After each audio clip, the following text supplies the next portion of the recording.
Welcome back to That Rugby podcast, hosted by the Rugby Booth. The boys are back, and we are a week away from some more international rugby, which is Yes, very we are. exciting, at least for myself, as we take on Japan next weekend. We're a little But bit further away, but I'm still excited. yeah, yeah, you're a couple of weeks away, but it is all coming up. Rugby towards the back end of the season, the Autumn Nations season, the Northern Tours get underway, which is very Yep. exciting. And there's obviously not a lot Southern Hemisphere rugby happening at the moment. NPC's wrapping up; it's got its final this weekend. Aussie Rugby, the Super Rugby teams are kind of coming back together, doing a bit of work. But there's still a lot of news happening. There's obviously games in the Northern Hemisphere. We don't cover those too much until they kind of get to the important times. But Did there you see are the? lots of things You did happening. see the Dupont flick pass though, behind the back Yes, of pass. course, everyone Oh my saw it. Yeah, yeah. goodness. Oh my He's goodness. superhuman. Like it doesn't surprise me when I see things like Yep. that anymore. I'm like expected. And look, I have been on the Dupont hype train for a while now. I've been called out and ridiculed, but I've been saying for a while now this man is one of the best to ever do it. He's not the goat.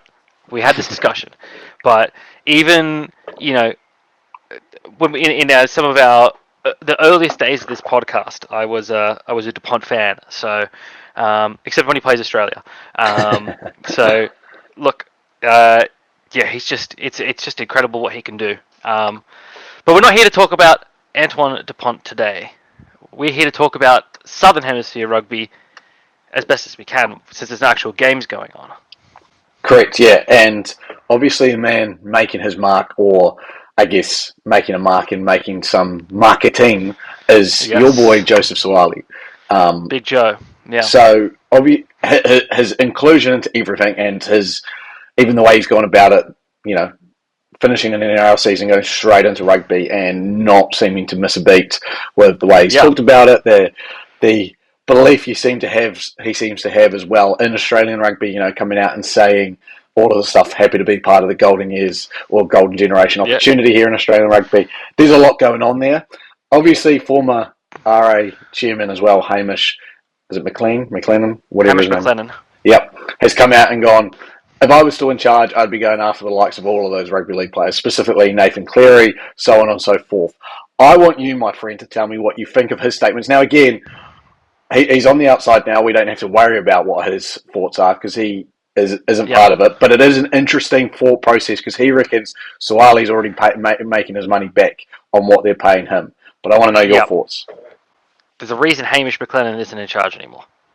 Look, it that's not to say that the Joseph Suaalii decision was a mistake. I think it's one of the smarter moves that Rugby Australia could have made, and I think it's something where it benefits. It really benefits everyone except for rugby league, but it also sort of benefits rugby league in a way because you have it's another headline for them, and they got Mark Nwangani Tawase out of it, which is not a bad deal at all. But there's limited opportunities where this can be successful. Like there have been good rugby league converts to rugby union, but that can't be your wholesale plan. That is short term benefit. It's a lot of cash for a short term gain. For the price of another Joseph Suaalii, Rugby Australia can go out and sign a bunch of young guns, and that's what they've done. They've actually gone on a bit of a spending spree for the under 19 ranks. There's some impressive players in there, so the fact that those players will be retained in the Australian system, I think, it's fantastic news.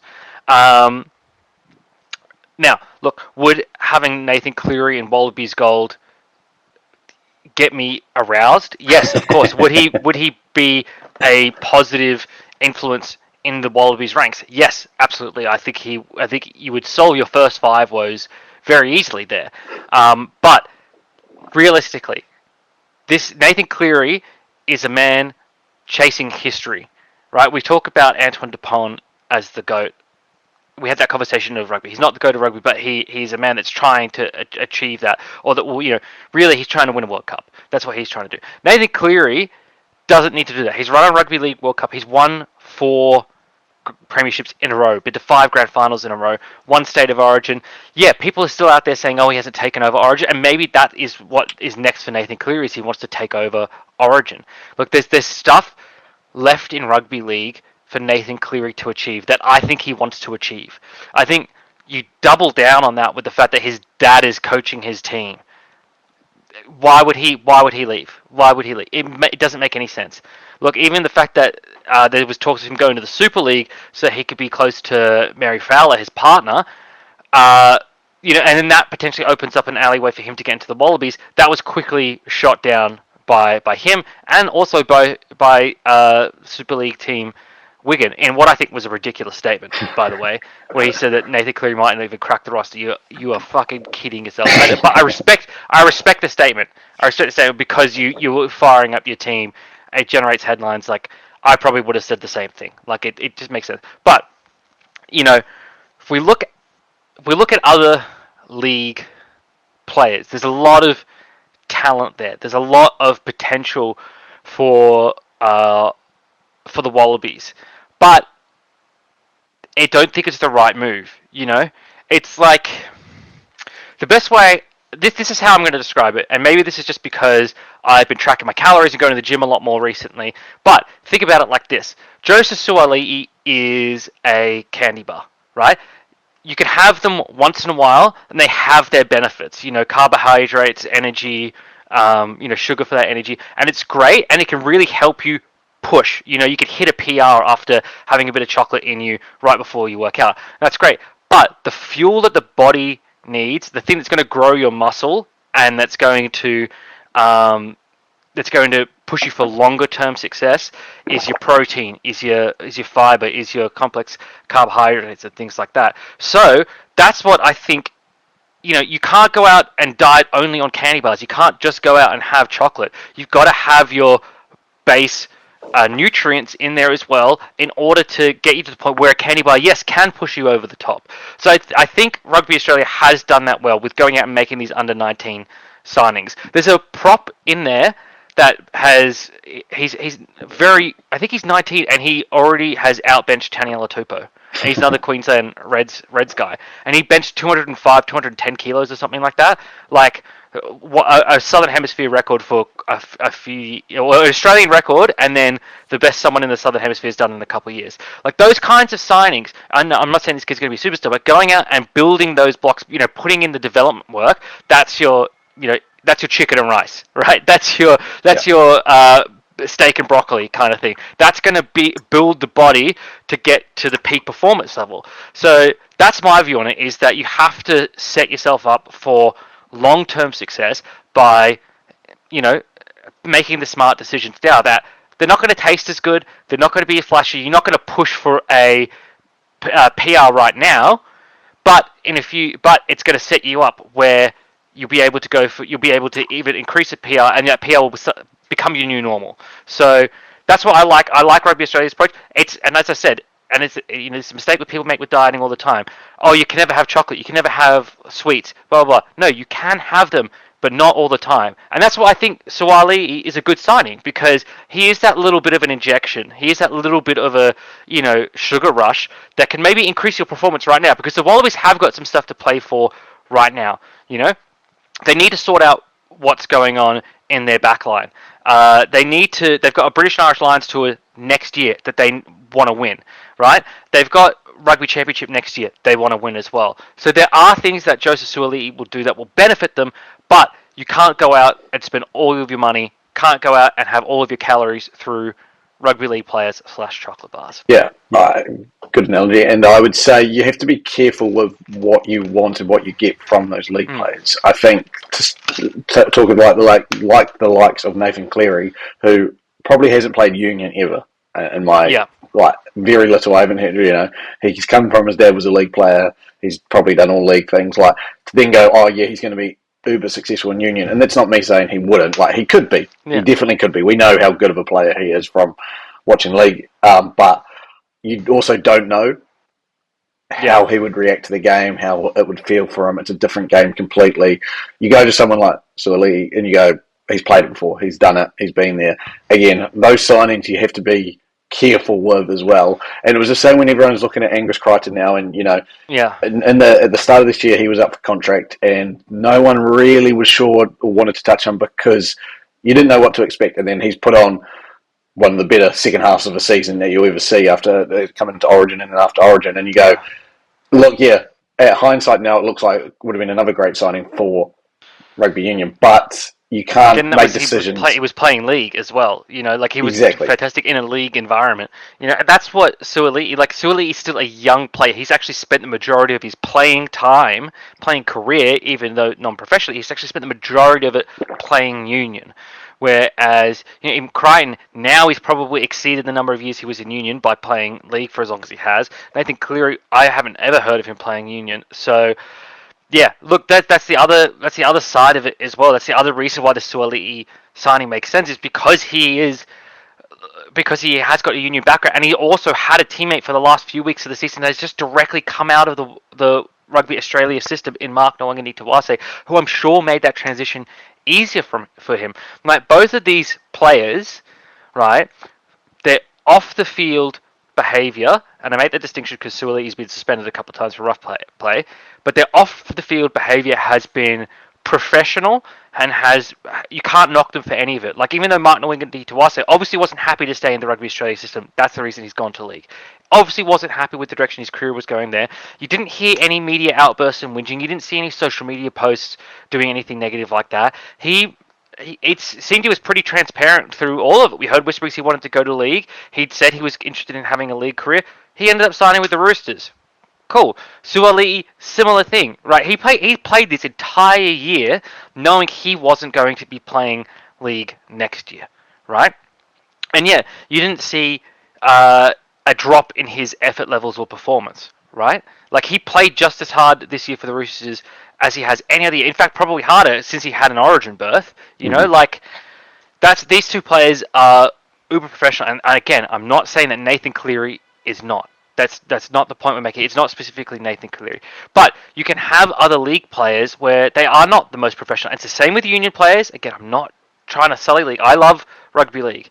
I just love rugby union and league. So but you do have to take that into consideration as well. Is their professional backgrounds, their professional situations, everything like that plays a factor into it. So just because it works with Joseph Suoli, and again, we don't even know that it works because he hasn't played a game yet.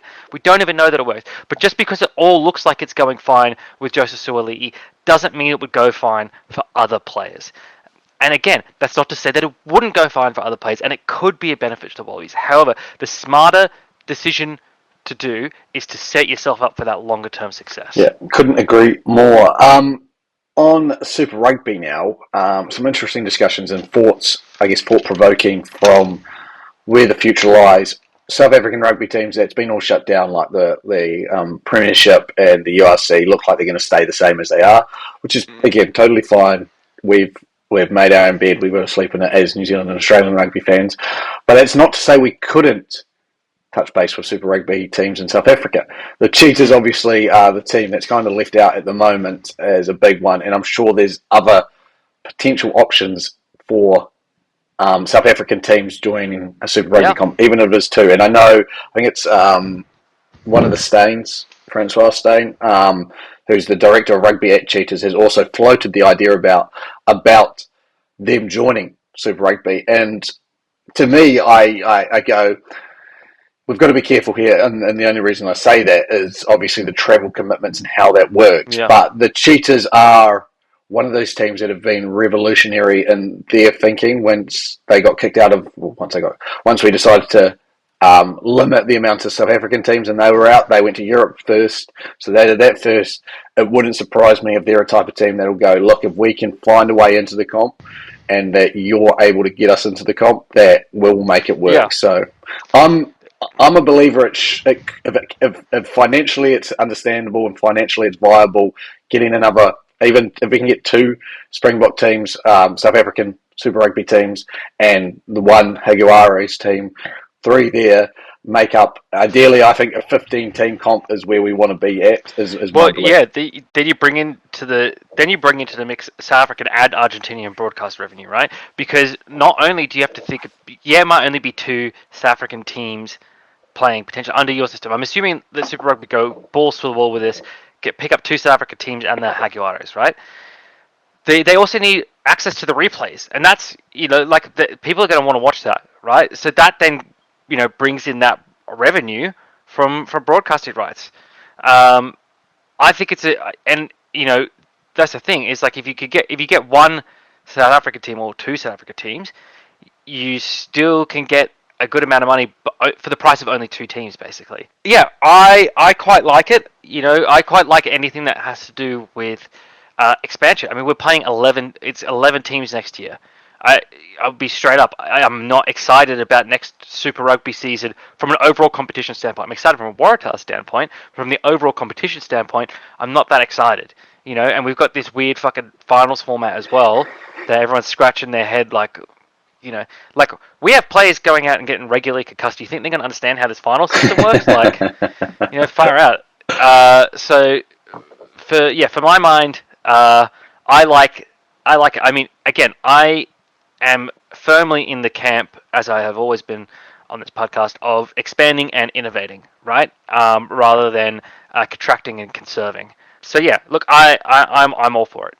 Yeah. Which I'm sure is no surprise to anyone listening. Yeah, and it would be interesting. Like, I think it would be a fascinating storyline. I think it benefits everyone. Like, I look at it, and even if I'm South African, I'd be interested to hear from a South African perspective what they would think of it. But like, currently they play in, like, I think it's just the Curry Cup. Like, they don't play in anything else. But imagine you had teams in Super Rugby and teams in the URC. How you'd be able to compare, crowds. You'd be able to compare players coming out of there. Like, it would be a great A/B testing subject for them. South Africans would have the opportunity to win both the URC and Super Rugby. Imagine, how much they'd love that. But yeah, definitely want to hear from the South African fans on this.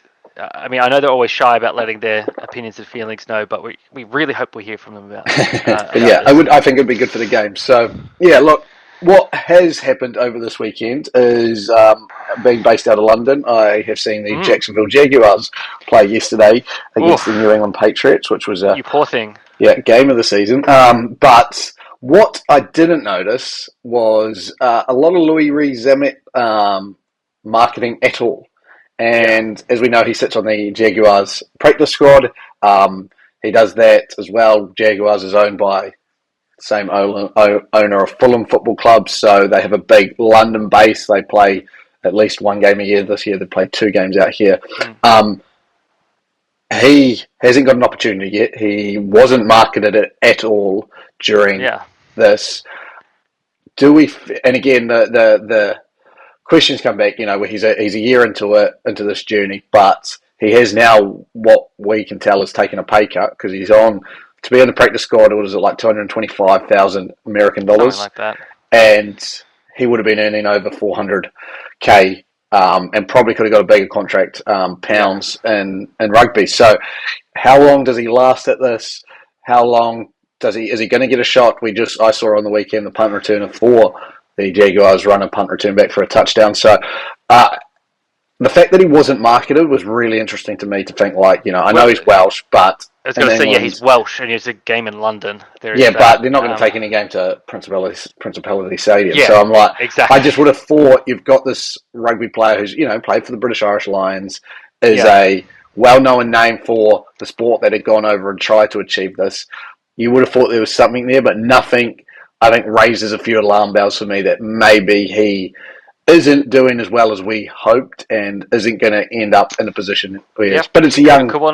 It's a young time at the moment for him. Yeah, it's early in his career. But look, we did say that if he couldn't make it, then we don't think any rugby player could make it, and I think that's probably true. Like, if Rees Zamit doesn't make it, who could we say could make it? So I really hope that he would crack it. I mean, I think he could if he gets an opportunity. And look, towards the benefit to him is that the Jacksonville Jaguars aren't rocking anyone's socks. They're not the greatest team in the world this season, or really have been ever season. They're not, they're not they're probably not a playoff contender this year. Maybe they are, but they're in a season where the coach has actively said that the culture of our team needs to change, which is, never great to hear your coach say that, but for me, what that means is that there's opportunities for players to come in and make their mark. Like, this game was the second win of the season for the Jaguars. But if we get towards the later end of the season and we start seeing stuff continue to go sideways for the Jaguars, maybe we see Rees Zamit get more of an opportunity. I don't think he's going to be a punt returning type player. Like, it looks like that they've got that pretty well sorted. But maybe get some snaps at special teams or at running back and things like that. A couple of injuries, who knows? But for me, it is tough. I think that there is enough marketing around. What I will say about the marketing side of things is I think NFL is popular enough in the UK now, where they're regularly having games there.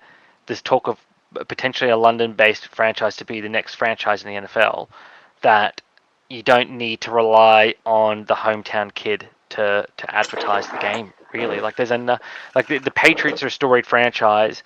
They might not be great right now, but in recent memory, they've won 6 Super Bowl rings. Like, I'm sure there's enough Patriot fans, which is kind of ironic that there would be any UK Patriot fans, considering what the New England Patriots means. So,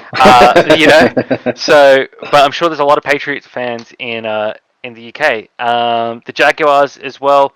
Maybe they've got fans. As you said, their owner owns, what was it, Fulham? Yeah, Fulham. Yeah. So, I'm sure he can generate some interest there. I don't think you need to rely on the home kids. So I don't know if it means too much, and I don't think the NFL would base their marketing on what's coming out of the Jacksonville Jaguars practice squad. But I guess because it was a Jacksonville Jaguars home game, like, there was every single seat had a Jacksonville Jaguars flag on its seat, so like it was marketed as their team and that this was their game and like you support Jacksonville, and it was just interesting. I would have expected something at least a couple of posters flying about.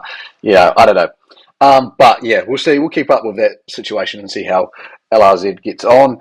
20-minute red card has been added for the Autumn Nation series. It's an interesting topic. Divides heavily throughout the rugby world. It's one of the more, I think, divisive things in rugby at the moment is how we deal with red cards. And the talk is obviously you want the product to be great. So if you have a 20-minute red card and someone gets red carded, then you can bring someone else on after 20 minutes. It means that the team's not fully disadvantaged after minute 1 with a player being off for the rest of the game. The other side of the story is obviously player safety. This game is obviously a very physical game. We've all learnt now how dangerous concussions are and head contact and stuff like that. Is a 20-minute red card punishable enough for a red card issue where a player goes down injured? Yes, but I don't think that's a surprise to anyone listening who's been listening for a while. I have been a big advocate for the 20-minute red card, even when we've been at disagreements about it, because of how you described it. The player doesn't come back on, and I think that's key. I think that is key, that the player that gets red carded isn't allowed back on. They are out for the game and they face further judicial punishment, right? So in that, you are disadvantaged. You are putting in a severe punishment for the team, not just for the individual player, because you've got 20 minutes shorthanded, which is a long time, right? We only need to take, for example, games like I think in the game in Sydney, the Wallabies All Blacks game there, did the All Blacks had 2 yellow cards that game, right? Or was it just one? Unsure. They had two. I think they had 2. And you can see the impact of what being shorthanded for 20 minutes did. The Wallabies nearly beat the All Blacks, right? In Joe Schmidt's first year when we've had some disastrous games, right? Like, there is a huge impact for having a player off the field 20 minutes. And I know that sounds like a little bit of a joke with the game I just referenced, but it's true. Like, that's a huge disadvantage. The player is also likely to face extended time in being banned. I think the minimum's 2 weeks, right? Yeah. So then the team is punished as well, because that's a player.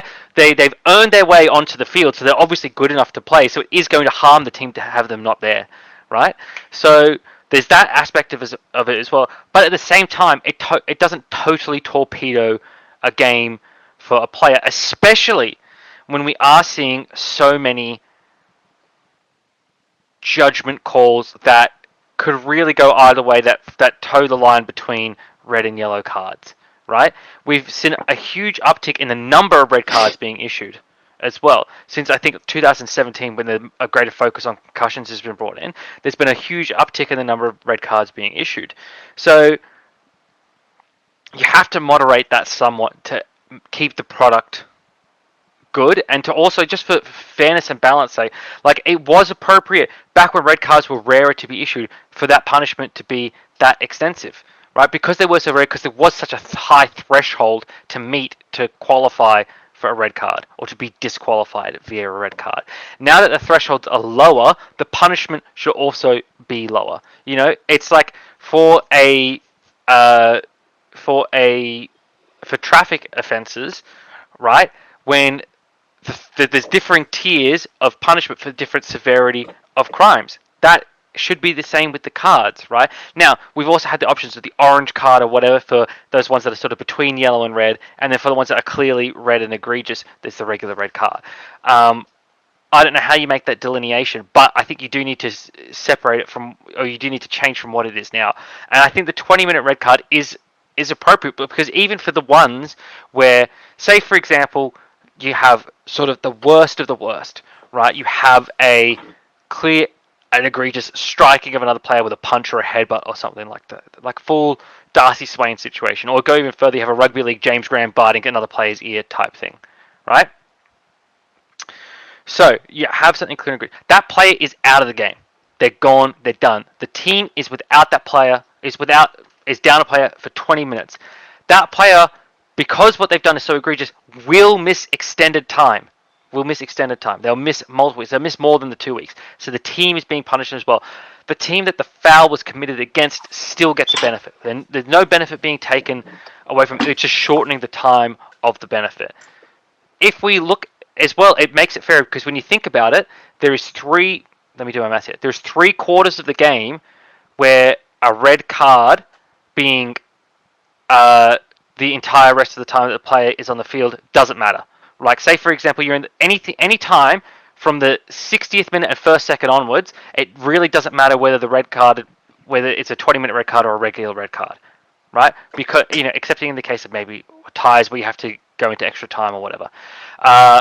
So for 99% of the time, it's not going for 99% of the time in the last quarter of the game, it's not going to make any difference to the outcome of the game. But it is when it happens in that first 3/4 of the game that it can have a significant impact on the quality of the game and make it less entertaining. Like, you have a red card in the first couple of minutes of a game, it can completely change the outcome of the game, the quality of the viewing, so on and so forth. So that's my view on it, is that I'm a fan, and I would like to see this. I understand everything you're saying there, and I do get it. I think there is a good enough case for an argument that the product doesn't get ruined by that. And we can look at a Rugby World Cup final recently that just happened, where we still had one of the most competitive Rugby World Cup finals with a team with a red card. And I go, look, and I understand that the bans are going to come in and everything like that. I think I'm a big believer of, if we're going to do it, it should be a middle of the ground thing where you do have a orange card, and then a red card is, no, you're done.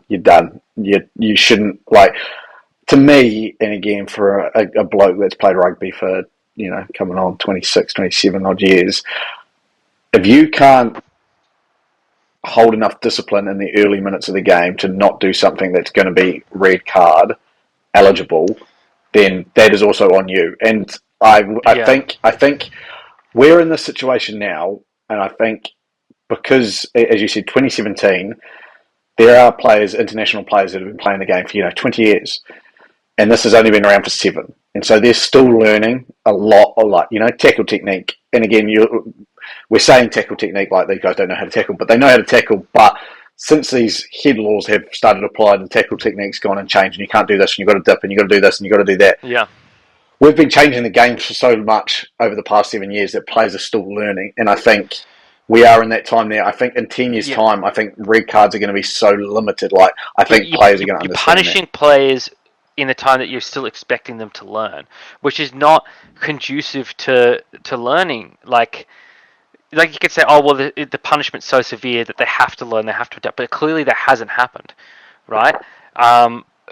For me, like, if you're going to, I agree with your middle ground road as well. Like, I would be happy. That would satisfy me. That would be a good compromise for my mind. At the moment, I think it is too easy to get a red card for the severity of what a red card is. Because I agree, if you do not have the discipline in the first 5 minutes to not go out there and do something totally egregious and wild, then yeah, you should be sent off. But there are other cases where it is so, the threshold for it is so low and the calls are so 50-50, if that, then that's far too easy to be punished and having your team punished for the entire game. So if you were to, as I said, if you were to implement that middle road and have an orange card, perfect. I would be happy with that.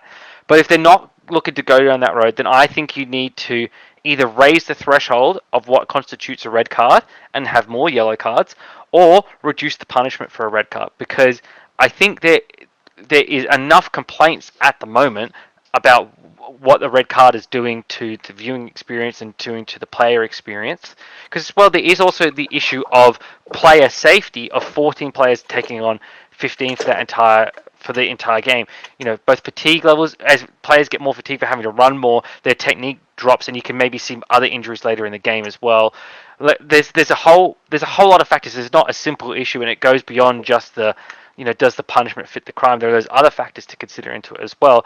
I just think, and maybe this is a common thing for what we say, but I think what is currently in play, what the current situation is not fit for purpose. Is not the correct thing that this game needs going forward. I think there needs to be a change. And as I said, if it's a 20-minute red card or an orange card, I think I'm happy. Yeah, I guess I would test you and test anyone who's listening / watching this to say, tell me the last time the product of the game was ruined because of a red card. There was one. There was one. There was a Wallabies game where it happened. I'm struggling to remember exactly what game it is, but there was such a 50-50 red card call. I think it was on Lachlan Swinton, and normally Lachlan Swinton is a thug, right? And that's just how he plays the game. That's his style of playing. But this one was definitely based on his reputation that he got given a red and the other player didn't. And it might have even been a Waratahs game. But that for me just totally torpedoed the team's chance in that game, and it just made it very unsatisfying. Yeah, and I know, I would be. Yeah, and again, I'm not. I would put you on the spot there. Like you haven't got a chance to read it, so it's not like I'm saying. I'm pretty sure got an answer even anyway. Yeah. But I think I would employ everyone to go. Okay, if you can find enough games where a red card actually does ruin the product, and where as you said, it's a I don't want to say 50-50, but it's a up to interpretation red card as well. It's not an obvious and easy decision to make. Like you look at, and again we're using rugby league, but Joseph Suwali's red card in State of Origin 1 was a red card, changed the product completely, but it was a red card. Like there was no 50-50 about it. If we're taking it into union terms, leagueies can decide that what they want because it's a different sport completely. But if you were to do that in union, to me that's a red card. I think everyone would agree with that, and the punishment fit the bill. Did the product change the game? Yes. Did the game change because of what happened, or the product change because of what happened? Yes. But to me, that was enough to be like, well, I think the player needs to be held out for the whole game, and they should be down a man. But you make good points as well. Like, and again, we don't have all the stats or the numbers, but I assume World Rugby would also have done statistics to find what happens when a team is down for 14 for an extended amount of time. Are we seeing more injuries or anything like that? Because the talk of the town as well, as we're talking about player safety at this point as well, is benches. Like, how many players do we need on a bench? Does having a fully ready, 160 kilo man coming off a bench increase the chances of injury to the players around him who have been playing for 60 odd minutes? It's an interesting old, I guess, data point and thing to look at. Like we are, like we've just said, in that point of rugby where we're so now fixated on player safety, as we should be. How do we get the best for player safety and keep the product great? And again, I don't have an issue with the 20-minute red card. I just think if there is something that is just clearly a red card, I don't think you have any right to just be able to bring someone on. Like I think you, as a whole team, have to be punished. That's the issue, is that there aren't enough cases where it is just a clear-cut red card. And I think that is what is, from the people that feel similarly to I do, is that there are a lot of cases where it is not a clear red card, but it gets changed to a red card, especially with this new bunker review, that it becomes a red card. So the fact that the referee on the field isn't able to say clearly this was a red card offence and has to go for video review, like, then that's not clearly a red card, is it? Otherwise, why do you have to go send it to the bunker? Like, I get in cases where the referee didn't see, was distracted by something else, but when the referee says on the field, "Oh, I can't tell if that was a red card offence or not," then it's not clearly a red card offence. So I think that there's that part of it, and I guess, yeah. Look, as you said, the focus should be on player safety, and we're both very pro player safety. But at the same time, you can address it with it can be majority about player safety, but you also have to consider the gameplay in it. Like, we need to prepare. We need to protect our players, especially from concussions, right? So how do we do that? Okay, we make it easier. We need to force players to tackle lower to avoid high head contact. How do we do that? Okay, if the player tackles above a certain height, it's or does this, and this action, it's a red card. Okay, now that we've implemented that, that's a red card. What are the potential consequences of having increased red cards in the game? And that, I think, is the step that probably, I'm sure it was discussed, I just don't know if it was discussed well enough or thoroughly enough in the discussions that they had about this. Because that's the part where I think they've probably overcorrected a little bit or haven't made enough adjustments, and that's what the next step that needs to happen. Because I do see your point, and I do agree with your point that if someone does something totally foolish off the outset of the game, they should just be gone. There should be no chance for the team to recover or to sort of gain another player back from that, because then that also reflects on the coaching and the organization that they have a player in there that would do something like that. But I think the threshold for that is, the fact that the punishment for running and clocking someone in the jaw is the same in the game as a case where you can accidentally rise up and get someone in the head, and a pure accident type thing. I agree with that. I would say, yeah. I think we're on the same minds. Like, I just don't understand how, World Rugby can not differentiate about those two things at the moment. Exactly. But it'll be interesting to see what comes again. I think it's just been trialled for the Autumn Nation Series, which is the first in World Rugby. Obviously, we do it in Super Rugby. But will be interesting to see if anything comes of that, see if any red cards happen, how it happens, how those 20-minute red cards happen. But we will keep you up to date on those. Last little bit today, I just wanted to give a shout out to Ollie Mathis, who is the Waikato number 7.